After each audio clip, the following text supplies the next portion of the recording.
Ama açıklamadık hadi gibi bildirim.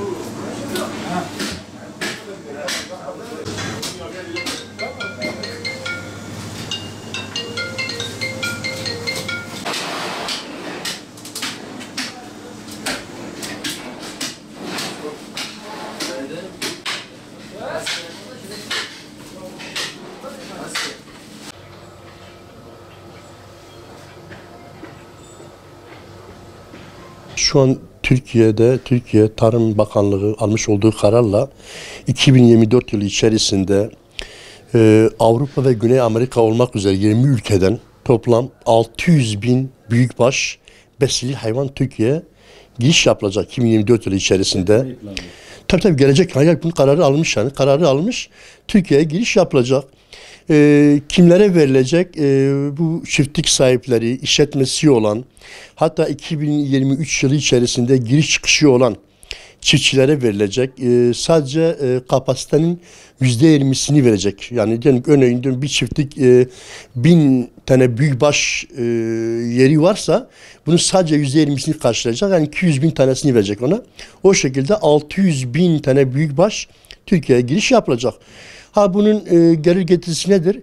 Vatandaş için elbette ki faydası vardır. Hem çiftlik sahipleri için hem de vatandaş için. Anadolu Türkiye'ye bu kadar hayvan giriş yapılacak. Bir de bunun Türkiye Tarım Bakanlığı olarak şöyle bir start koymuş. Yani 4 ay koymuş. 4 ay boyunca kesinlikle satamayacak. 4 ay dolduktan sonra satabilir bir besici. O hayvanı aldıktan sonra 4 ay kesinlikle 4 ay kendi yanında bekletecek. Ondan sonra satabilir.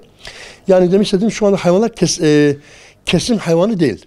Bu hayvanlar besiliğe konacak. En az 6-7 ay boyunca bunlar besiliğe konacak. Ondan sonra kesimlik haline gelip o şekilde kasaplara verecekler. Yani elbette ki vatandaşa faydası olacak. Yani çünkü Türkiye'ye haliyle fazla 600 bin hayvan az değildir Türkiye'ye giriş yapıldığı zaman. Bunlar 5-6 ay sonra piyasaya sürülecek bunlar. Haliyle o şekilde olduğu zaman yani arz talep meselesi aslında. Talep çok olunca tabii ki haliyle et düşecek yani o şekilde olduğu zaman. Şu an Türkiye'de yani bu eksiklik var. Şu anda besili hayvan azdır.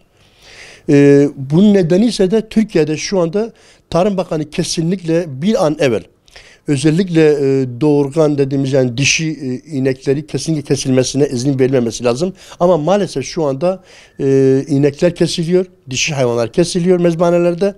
Buna kesinlikle izin verilmemesi lazım. Yani çünkü Türkiye kendi ihtiyacını karşılaması lazım yani. Yani bu dışarıya bağımlı kalmaması lazım. Ama maalesef şu anda orada bu eksiklik olduğu için haliyle dışarıdan et yani dana ithal etmek zorunda kalıyor.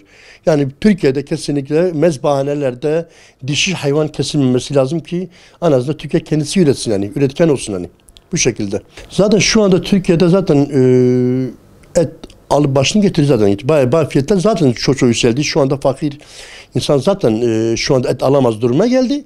Şu an için desen şu anda durgundur. Şu anda durulmuş en azından. Fiyatlar yükselmiyor en azından. Zaten yeteri kadar fiyatlar zaten yüksektir şu anda. Fiyatlar hakikaten yüksektir. Yani çok vatandaş gelip fiyat sorup almadan da çekip gidenler oluyor. Yani şu anda durgundur fiyatlar. Şu anda yani durmuş şu anda durumda. Yani şu anda yükselmiyor. Fiyatlar şu anda tabii ki Türkiye'de serbest piyasa olduğu için değişiyor, değişkendir. Marketlerde daha yüksek fiyatlar. Kasaplarda ise ortalama şu anda kuzu eti 300-320 TL arasında değişiyor kuzu eti kilogram olarak. Dana ise kemiksiz 370 ile 420-450'ye kadar satanlar var. Kesimlik danalar geldiği takdirde kesinlikle fiyatlar düşecek. Yani düşer.